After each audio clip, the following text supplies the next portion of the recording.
frère White. Bonsoir, frère Samuel. J'espère que vous portez bien. Bien, très bien, merci. D'accord. Aujourd'hui, nous sommes là pour vous présenter une vidéo à propos de l'histoire de l'homme. Et comme nous le savons tous, un peuple sans histoire est un peuple perdu. Et de même qu'un homme sans histoire est un homme errant. Donc du coup, nous allons un peu brosser sur l'histoire de l'homme en fait. Frère Brett, Oui, je suis à vous. merci, frère Samuel, pour la question. Quand on était au lycée déjà, concernant le panafricanisme, Oui. la révolution africaine, on disait que pas aimer Césaire et autres, qu'un peuple sans histoire est un peuple sans racines. Et qu'il est important donc de connaître l'histoire. Et c'était dans le cadre de l'africanisme, si on peut le dire ainsi. Mais ici, on va parler dans le cadre général de l'homme, de l'humanité. Oui. Et pour cela, on va questionner la Bible, qui n'est autre que la parole vivante et éternelle de Dieu. Quelles sont les informations que la Bible nous donne sur l'histoire de l'homme? Comme tu l'as dit, il est important de connaître son histoire. D'abord, j'aimerais définir un peu le mot histoire. Le mot histoire vient du latin, en fait, historia. Je ne maîtrise pas bien le latin. Oui, effectivement. Historiaï, et ça vient d'un mot grec qui s'écrit d'une façon bizarre. Je ne peux pas vraiment le dire là tout de suite, mais anyway, ça vient du latin, historiaï, c'est déjà ça. Et ce mot historiaï a été inventé, si on peut le dire, par un historien grec antique, Hérodote. Hérodote a écrit un livre dont le titre était en français d'aujourd'hui, Les Enquêtes. Et les enquêtes en latin, c'était historiaï. Et en grec, ça se lit genre iotopiaï, comme ça. Donc, histoire égale enquête. D'après le titre que Hérodote a donné à son livre d'histoire. Et quand je parcours le dictionnaire pour connaître la signification du mot histoire, c'est vrai qu'il y en a tant d'autres, mais ça tourne autour d'un seul point. Histoire veut dire en fait la suite des étapes successives qu'a connu un peuple ou bien un individu. Donc, l'histoire d'un peuple ou bien d'un individu, c'est relater les étapes successives à travers lesquelles ce peuple, bien cet individu-là, est passé. Du coup, il y a mon histoire, il y a ton histoire, il y a l'histoire du Togo, l'histoire du Ghana, l'histoire de l'Afrique et l'histoire de l'humanité entière en tant qu'un seul individu. Et pour connaître cela, nous allons aller au début de toute chose, au commencement. Et on peut voir cela dans la Bible. Dans Genèse 1:1, il a dit au commencement, Dieu créa les cieux et la terre. Genèse en fait veut dire commencement. En hébreu, ça se dit Bereshit. Donc le mot Genèse, le nom Genèse a été donné à ce livre-là parce que la première phrase, le premier mot de ce livre-là veut dire Genèse. Rien que ça. Au commencement, Dieu créa les cieux et la terre. La terre était informe et vide, et l'Esprit de Dieu planait au-dessus des eaux, cherchant à savoir ce qu'il va faire de cette masse informe et vide-là. Et du coup, la Bible dit, et Dieu dit, que la lumière soit. Et la lumière fut. Dieu vit que la lumière était bonne, et Dieu sépara la lumière des ténèbres. Il fut un soir, un matin, ce fut le premier jour. Et le sixième jour, Dieu créa l'homme. Et nous allons nous attarder un peu sur l'homme. Quand tu poses la question à quelqu'un, qui sont les premiers hommes, ils vont dire Adam et Ève. Et c'est vrai bibliquement. Mais souvent, on se mécomprend en croyant que Adam et Ève, ce sont des noms propres. Mais en réalité, ce ne sont pas des noms propres. Adam vient de l'hébreu Adama, qui veut dire fait en terre rouge. Fait en terre rouge. Fait en terre rouge. Ça veut dire que Adam qui vient de l'hébreu Adama, pointe seulement du doigt comment l'homme a été créé. L'homme a été fait de terre rouge. Du coup, ce nom-là lui a été attribué. C'est un qualificatif en fait, ce n'est pas un nom propre. Ce n'est pas un nom propre. Dans la Bible version Chouraki, une Bible que j'aime bien parce que ça fait une traduction littérale de l'hébreu au français et du grec ou bien de l'araméen au français pour le Nouveau Testament. Dans Chouraki, il est dit le glébeux. L'homme est appelé glébeux. Le glébeux vient de la glèbe. Et la glèbe, c'est la terre rouge. Quand Adam vient de l'hébreu Adama, qui veut dire glébeux, qui veut dire celui qui est fait de terre rouge. Et Ève, qu'est-ce que ça veut dire? Ève vient de l'hébreu Hawa. Hawa, si je veux parler un peu. Hawa, qui veut dire source de vie ou bien vivante. Pourquoi? Parce que c'est Adam qui a donné ce nom-là, c'est-à-dire le glébeux, qui a donné ce nom-là à la femme, à la sous-espèce humaine. Parce qu'il a vu que la femme est porteuse de vie. Donc, Ève aussi, Hawa, c'est un qualificatif pour qualifier l'état de la femme qui peut porter la vie. Donc, ce ne sont pas des noms propres.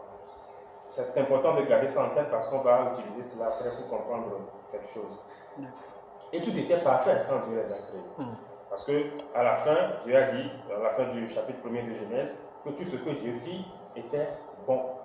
Si Dieu dit que quelque chose est bon, ben, imaginons ça. Cela dit que c'est bon quoi. Il n'y a rien à dire, il n'y a rien à acheter, il n'y a rien à retrancher. Mais qu'est-ce qui s'est passé? Il s'est passé que Dieu leur a donné autorité, ou bien la permission de tout faire, sauf de faire quelque chose, de manger du fruit de la connaissance du bien et du mal. Pourquoi? Parce que connaître le bien et le mal relève de la seule autorité de Dieu. L'homme ne devait pas le connaître.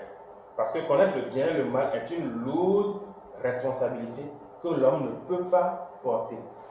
L'homme ne peut pas mettre la différence entre le bien et le mal.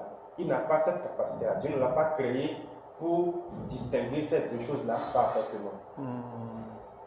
Parce que après qu'ils aient mangé le fruit de la connaissance du bien et du mal et qu'ils sont rentrés en connaissance du bien et du mal, Dieu a dit, maintenant que l'homme est devenu comme l'un d'entre nous, connaissant le bien et le mal. Autrement dit, Dieu connaît le bien et le mal, mais ne voulait pas que l'homme le connaisse. Donc il leur a défendu de manger le fruit de la connaissance du bien et du mal.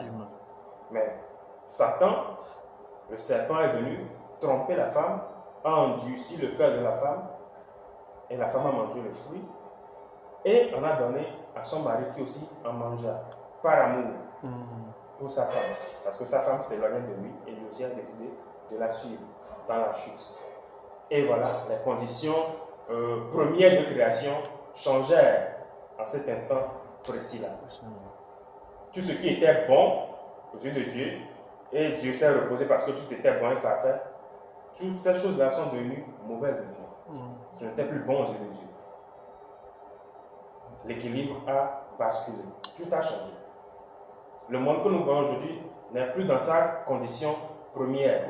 On peut constater déjà que les saisons ont changé si on remonte à 10 ans. Du coup, si on va remonter jusqu'au commencement, on peut voir que ça n'a pas été comme ça au tout début. Et tout ça parce que le péché est entré dans l'humanité, dans l'homme, dans ce monde, par la femme, l'homme et nous tous. Maintenant, ça c'est le début. En quoi est-ce que ce que Adam et Ève ont fait me concerne? En quoi est-ce que les premiers hommes, les glébeux, ont fait me concerne aujourd'hui? Moi je n'étais pas là, tu n'étais pas là non plus. En quoi est-ce que ça me concerne? Ça me concerne parce que quand on dit Adam, on vient de le dire, ça vient de l'hébreu Adama qui veut dire glébeux, fait en terre rouge. En quoi est-ce que tu as fait, frère Samuel? Est-ce que ton corps est fait en diamant? Non. Un périssable? En terre rouge. Si tu es fait en terre, en poussière si tu es fait de poussière de sol, tu es Adam, oui ou non? Oui. Ça, c'est normal. Moi aussi, Bright, je suis fait de poussière de sol. Autrement dit, je suis Adam. Parce que Adam veut dire fait en terre rouge. Et puis, Acte 17, 26 nous fait savoir que tous les hommes sont sortis d'un seul sang. Dieu a fait que tous les hommes sortis d'un seul sang habitassent sur toute la surface de la terre. Qu'est-ce que ça veut dire?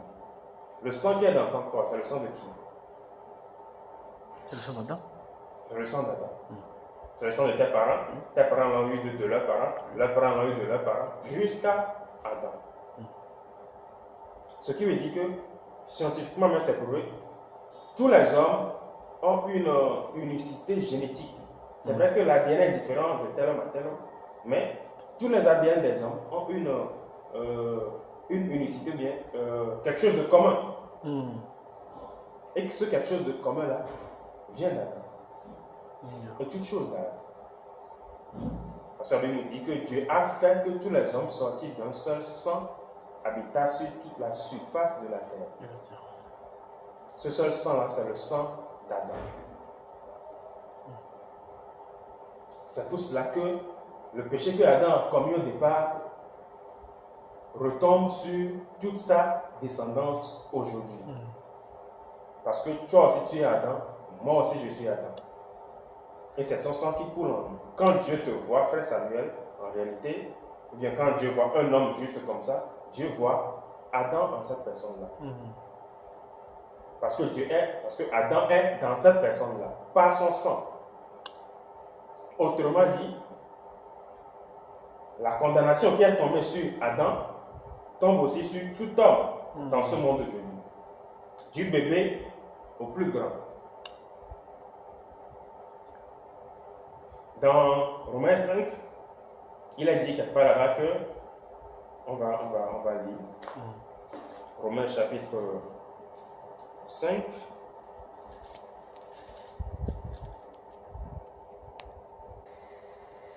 le verset 14. Cependant, la mort a régné depuis Adam jusqu'à Moïse, même sur ceux qui n'avaient pas péché par une transgression semblable à celle d'Adam. La mort a régné d'Adam jusqu'à Moïse, même sur ceux qui n'avaient pas péché d'une transgression semblable à celle d'Adam. Même ceux qui n'ont pas commis le péché qu'Adam a commis sont considérés comme ayant commis le péché que Adam a commis. Dieu a dit à Adam, lorsque tu mangeras de ce fruit, tu mourras. Et ce verset nous dit que la mort est tombée sur tous les hommes. La même mort que Adam a subie, autrement dit la séparation de Dieu, qui a amené la mort physique, la mort spirituelle qui a amené la mort physique. S'il n'y avait pas eu mort spirituelle, il n'y aurait pas mort physique.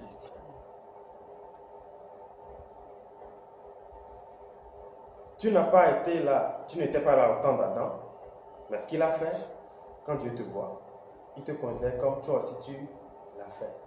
Parce que tu es de la race d'Adam. Tu es le fils d'Adam.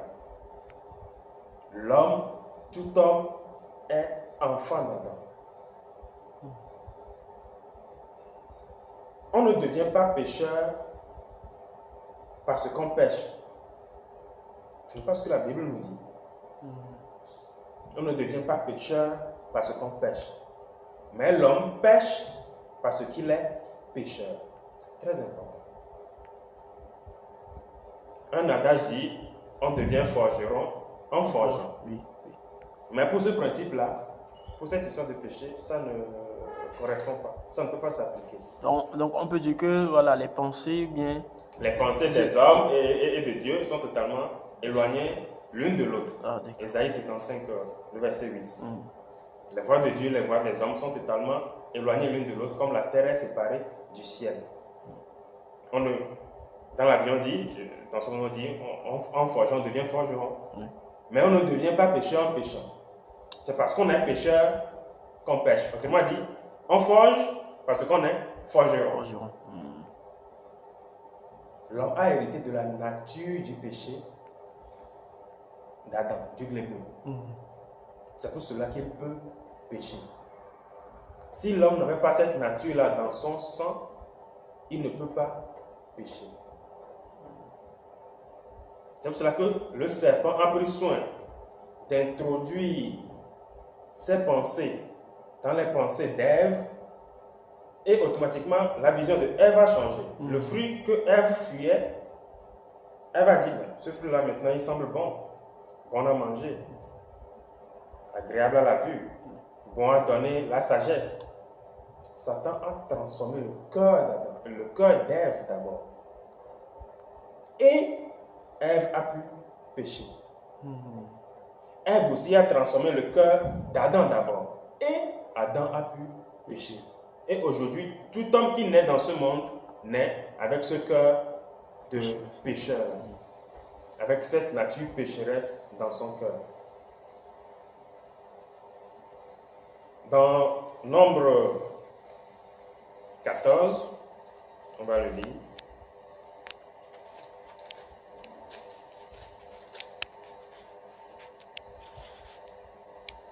Nombre 14, verset 18, c'est très important ce verset. Il dit, l'Éternel est lent à la colère et riche en bonté.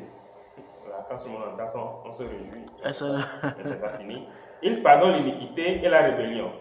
Youpi, on se réjouit encore. Ce verset donne un caractère, énonce les caractères de Dieu.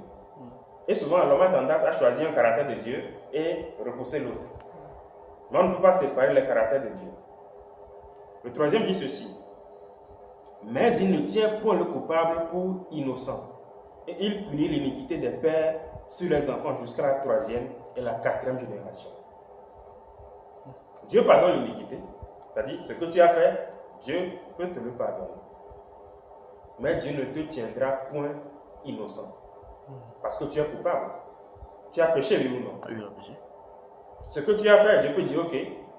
Mais toi qui as fait la chose, Dieu ne peut pas te déclarer innocent juste comme ça, par magie. Qu'est-ce que ça dit ici? Il ne tient point, il dit point là-bas, il ne tient point le coupable pour innocent. Et il punit l'iniquité des pères sur les enfants jusqu'à la 3e, voire la 4e génération. Adam et Ève ont péché contre Dieu. Ils ont désobéi à la loi de Dieu. Ce qu'ils ont fait, Dieu n'a plus vraiment regardé à ça. Mais la sentence est tombée sur eux. Dieu a dit, quand tu le mangeras, tu mourras. Ils sont morts. Dieu les a chassés loin de lui. Et leurs conditions de vie ont changé. Et l'iniquité des pères est punie sur les enfants jusqu'à la 3e et la 4e génération.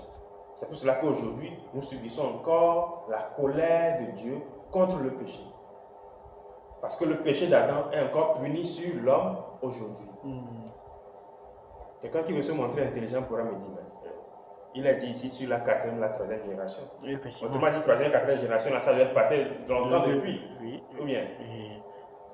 Mais le truc est ceci. Adam et Ève ont péché. Ils ont donné naissance à qui? Abel et Caïn. Caïn a péché, oui ou non? Il a péché. Caïn a péché. Autrement dit, 3e, 4e génération, ça se répercute encore. Abel est mort. Abel aussi est né pécheur. Il y a eu Seth, par qui l'histoire de l'humanité a continué. Seth aussi est né pécheur. Autrement dit, lui aussi, il a péché. Donc la 3e, la 4e génération encore se répercute encore plus en avant, jusqu'à maintenant. Et personne ne peut dire que lui ne peut pas, que ok, quelqu'un qui veut être encore plus malin dira, mais ok, moi je ne vais plus pécher comme ça.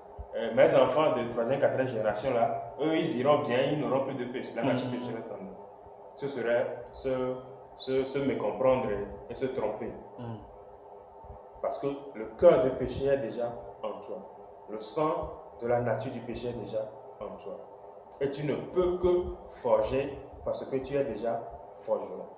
Et tu ne peux que pécher parce que tu es déjà pécheur. Il est important que tout homme vivant sur cette planète Terre saisisse cela.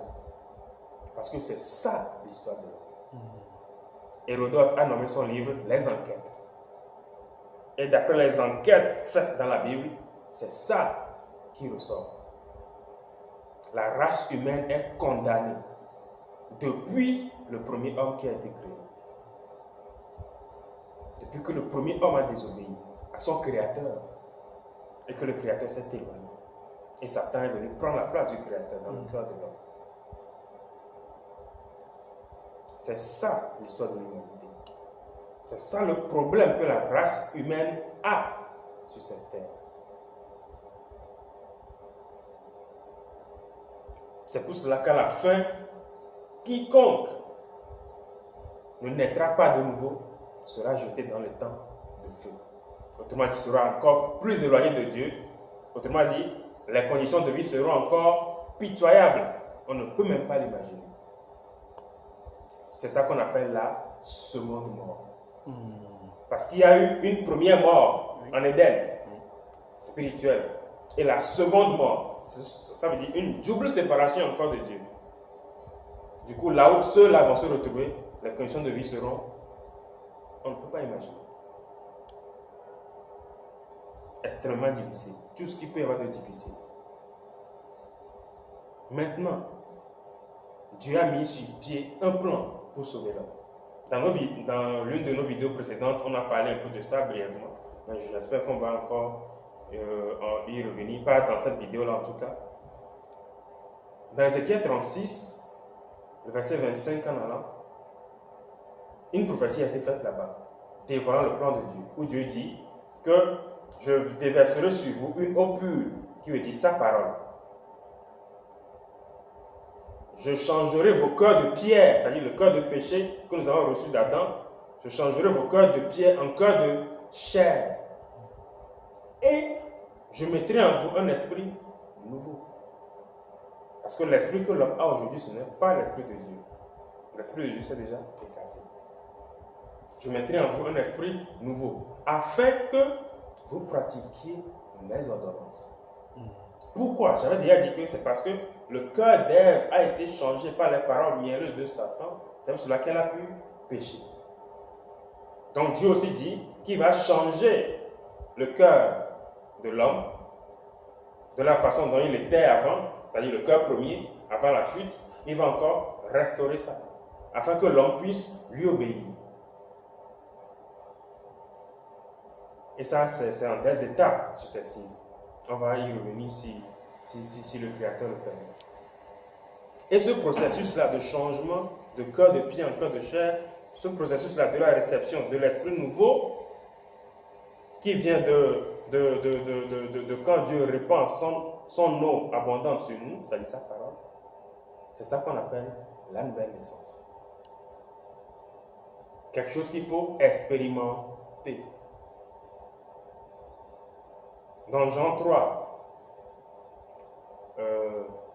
Jean 3 commence par ceci. Mais il y eut un homme d'entre les pharisiens nommé Nicodème, un chef des Juifs, qui vint, lui, auprès de Jésus de nuit et lui dit, Rabbi, nous savons que tu es un docteur venu de Dieu, parce que personne ne peut faire les miracles que tu fais si Dieu n'est avec lui. Jésus lui répondit, en vérité, si un homme ne naît de nouveau, il ne peut voir le royaume de Dieu. Nicodème lui dit, comment un homme peut-il naître quand il est vieux? Jésus lui répondit, en vérité, si un homme ne naît d'eau et d'esprit, il ne peut entrer dans le royaume de Dieu. Ce qui est né de la chair est chair, ce qui est né de l'esprit est esprit. Ne t'étonne pas que je t'ai dit, il faut que vous naissiez de nouveau. Nicodème lui dit, comment cela peut-il se faire? Jésus lui répondit, toi, tu es le docteur d'Israël, tu ne connais pas ces choses? Ce qui est né de la chair, chair, ce qui est né de l'esprit est esprit. Les premiers versets de Jean 3 sont tellement importants que moi je les ai mémorisés en tête. Tout homme doit connaître ça. Et tout homme doit pouvoir expérimenter ce que Jésus a conseillé à Nicodème. Nicodème craignait Dieu. Nicodème était un docteur de la loi.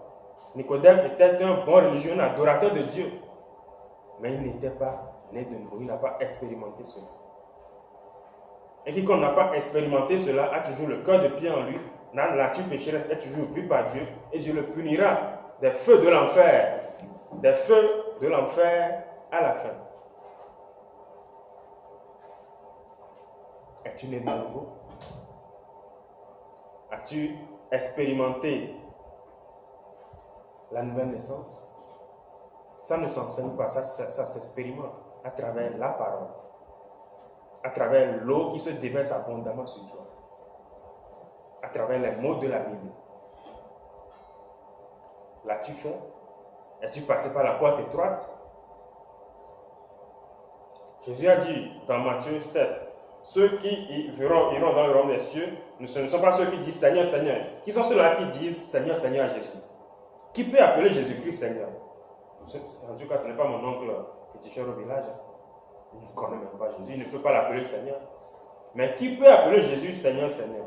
Ce sont les chrétiens. Ce sont les chrétiens qui peuvent appeler Jésus Seigneur, Seigneur. Mais Jésus dit, ce ne sont pas tous ceux qui m'appellent Seigneur, Seigneur qui iront au ciel. Mais ceux-là qui connaissent la volonté de mon Père. Ceux-là qui ont fait la volonté de mon Père. Maintenant, qu'est-ce que la volonté de mon Père? Qu'est-ce que la volonté de mon Père? Peux-tu me le dire? Si tu ne peux pas me dire ce qu'est la volonté de mon Père exactement, comment peux-tu prétendre aller au ciel? Jésus a dit, vous connaîtrez la vérité et la vérité vous affranchira. Qu'est-ce que la vérité? Si tu ne connais pas la vérité pour sûr, comment peux-tu prétendre être affranchi? Affranchi de la nature du péché. C'est cela que Jésus veut dire. Très cher homme, très chers cohabitants de la terre, parce qu'on est tous sur cette terre-là, je vous prie sincèrement de revisiter vos vies, de méditer sur vous-même et honnêtement de vous dire la vérité, si vous êtes né de nouveau ou pas, selon ce que la Bible dit. On ne naît pas de nouveau en disant, en levant la main, en disant que j'ai reçu Jésus comme Seigneur sur de ma vie. Non. Personne n'a jamais fait ça dans la Bible. Montre-moi ça ou quelqu'un a fait ça dans la Bible. Ça n'existe pas. Aucun apôtre n'a levé la main. Aucun apôtre n'a dit aussi à ses auditeurs de lever les mains et de recevoir Jésus comme Seigneur Sauveur. Et blablabla. On ne naît pas de nouveau en se faisant baptiser. Non, ça n'existe pas. On ne naît pas de nouveau en changeant de comportement. Ça là, c'est encore pire. On ne naît pas de nouveau en changeant de comportement. Corneille était un homme intègre et droit. C'est ce que la Bible dit de lui. Acte 10, 11. Un homme intègre et droit. Autrement dit, un homme qui avait un comportement cadré sur la loi de Dieu. Mais il n'était pas né de nouveau. Pierre a dû venir plutôt lui dire quelque chose afin qu'il expérimente la nouvelle naissance, qu'il naisse de nouveau. Je ne sais pas ce qu'on nous enseigne dans vos églises et tout. Mais ce que la Bible dit ne sont pas ces choses-là que vous croyez. C'est pour cela que nous organisons des conférences un peu partout ici et là en Afrique de l'Ouest, dont le thème est la Bible est vraie ou bien la Bible est histoire. Et à travers les mots de la Bible, nous amenons les participants à expérimenter la nouvelle naissance à travers les mots de la Bible, d'après ce que la Bible nous enseigne. Frère Samuel, j'espère que j'ai répondu à ta question. Sinon, je suis toujours là. D'accord. Merci beaucoup pour l'édification. Je t'en prie. J'espère que nos frères et sœurs qui nous suivent auront l'amabilité de se poser cette question, s'ils sont nés de nouveau ou pas. Et si la curiosité les touche, ils pourront toutefois nous contacter sur le numéro suivant. Merci beaucoup pour l'édification. Et un mot de fin. Le mot de fin, c'est que l'homme, aujourd'hui, je brosais à je surfais un peu sur quelques vidéos et je suis tombé sur une vidéo du docteur King, Martin Luther King. Et j'étais impressionné, c'est un pasteur baptiste, par son engagement pour restaurer les droits civiques et sociaux des Noirs en Amérique. Il s'est totalement dévoué pour ça. Et je me posais cette question. Oui, il l'a fait, et c'est bien. Les Noirs aux États-Unis aujourd'hui se portent bien, la nation américaine se porte bien, Noirs et Blancs confondus. Est-ce que c'est tout? Est-ce que c'est ça qui pourra les amener dans le royaume de Dieu, dans le pays de Dieu? Parce que c'est de ça qu'il s'agit, quand on y pense bien. Les droits sociaux et civiques des Noirs ont été restaurés aux États-Unis. Oui, c'est une bonne chose. Mais est-ce que c'est ça qui va les faire entrer dans le royaume de Dieu? Ne nous battons pas pour de la nourriture périssable, comme Jésus l'a dit, mais battons-nous pour de la nourriture impérissable, la vie éternelle. Merci à vous. Merci. Bonsoir à tout le monde. Bonsoir et bye. Ouais.